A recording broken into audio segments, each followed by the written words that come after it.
Yes, Tamil Nadu రాజధాని చెన్నైలోని చారిత్రాత్మక ఫోర్ట్ సెయింట్లో జార్జిలో స్వాతంత్ర దినోత్సవ వేడుకలు ఘనంగా జరిగాయి. తమిళనాడు సీఎం విజయ్ జాతీయ పతాకాన్ని ఆవిష్కరించే వేడుకకు ప్రముఖ నటి త్రిష హాజరై ప్రత్యేక ఆకర్షణగా నిలిచారు. త్రిష ముందు వరుసలో కూర్చున్నారు. తన తల్లి ఉమాకృష్ణన్తో కలిసి వచ్చిన ఆమె సీఎం విజయ్ తల్లిదండ్రులైన శోభా చంద్రశేఖర్ పక్కన కూర్చున్నారు. పరేడ్ సమయంలో విజయ్కి ఆమె గౌరవ వందనం కూడా సమర్పించారు. గతంలో చెన్నై జవహర్లాల్ నెహ్రూ స్టేడియంలో జరిగిన విజయ్ ప్రమాణ స్వీకార వేడుకలోనూ త్రిష మొదటి వరుసలోనే కూర్చున్నారు. ఆ సమయంలో విజయ్ తల్లి శోభను ఆమె ఆప్యాయంగా ఆలింగనం చేసుకున్నారు.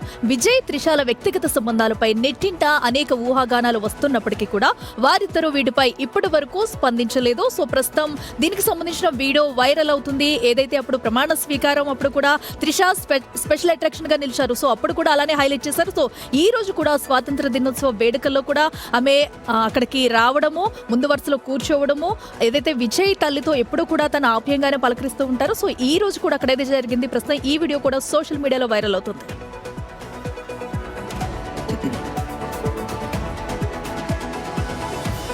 త్రిష చుట్టూనే తిరుగుతూ ఉన్నాయి. ప్రతి సందర్భంలోనూ ఆమెని అన్ని రాజకీయ పార్టీలు గుర్తు తెచ్చుకుంటున్నాయి. ప్రధానంగా మీడియా కూడా ఎక్కువగా ఆమె గురించే డిస్కస్ చేస్తోంది.